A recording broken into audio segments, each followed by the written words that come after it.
guys! Welcome to my YouTube channel.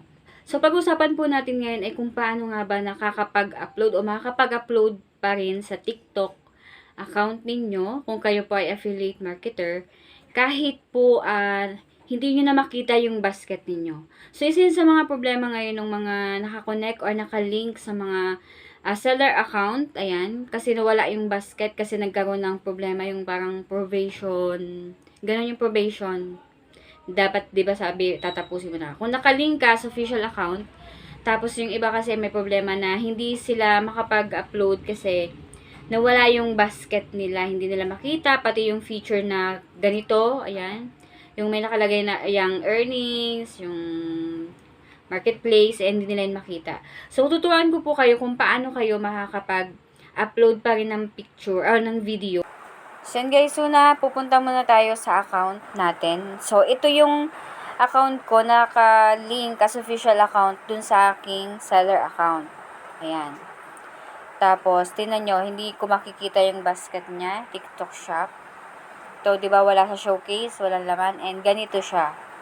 Ganito siya, wala siyang as in laman. Ito, ang makikita lang dito is yung product nung pinakang seller account ko. Ayan, ito lang yun mismo. Pero as affiliate, wala siyang laman. Ganito siya. Hindi mo siya makikita talaga. So, ganito po yung pag-upload. So, hindi ako mag-upload as in ng video. Papakita ko lang sa inyo yung kung paano. Okay? So, ganito po. So, make sure po na kayo po ay nakapag-edit na ng video. And alam nyo dapat yung pangalan ng product na nakuha ninyong video. Marami namang pwedeng paraan para makuha kayo ng video. Pwede nyong i-save yung mga pictures, tas edit nyo na lang, ganyan. Maraming paraan. And dapat alam nyo na yung pangalan ng product na i-upload ninyo. Tapos, for example, ganito. Hahanap lang tayo ng sample lang na video dito. Sample is ito. Sabihin na natin, for example lang to ha. Ayan, sample ito. Diba, wala tayong showcase kasi ayan, kasi diba next na natin ito yung sabihin natin video. Kasi diba masanay tayo kapag nag-add link, dapat yung product is nandun na sa showcase, diba, para mai-add natin. Ang problema dito, ayan, wait lang. Ang problema dito sa account is wala siyang showcase nga, hindi mo makita yung showcase. So paano? Ito, alam ko yung paano nito, yung pangalan nitong item na to. So, ganun ang mangyayari na. Ayaw ba din? Ano ba nangyari? Wait lang. So, sabi palitan daw yung video natin. Sample. For example, ito. Ayaw pumayag ng picture lang.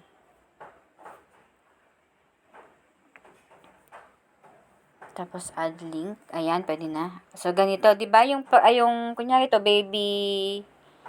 Diba, kapag pipili ka na ng product links, ayan, makikita na yung showcase. Ito yung pinakang showcase nun ng itong item na to. Ay, nitong account na to.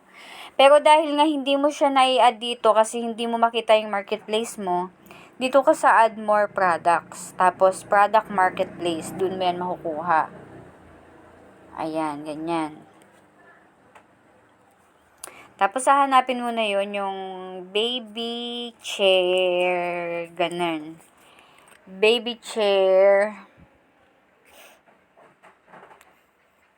baby rocking chair. Ayan, ito yun, di ba? Ayan, na. Tapos, pwede mo na siyang i-upload. Ayan, ganyan lang. Pwede mo na siyang i-upload. Ayan, makikita mo na yun dyan. Ayan, nandyan, di ba? Pero hindi man ako talaga mag-upload ng Pero, ano po yan?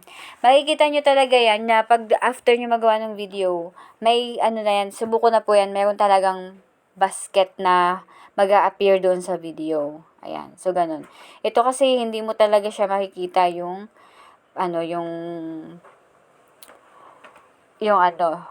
yung marketplace, yung earnings, ayan. Ito yung sample na nagawa ko na po ito, nawala na yung showcase. Ito, makikita nyo yung basket dito.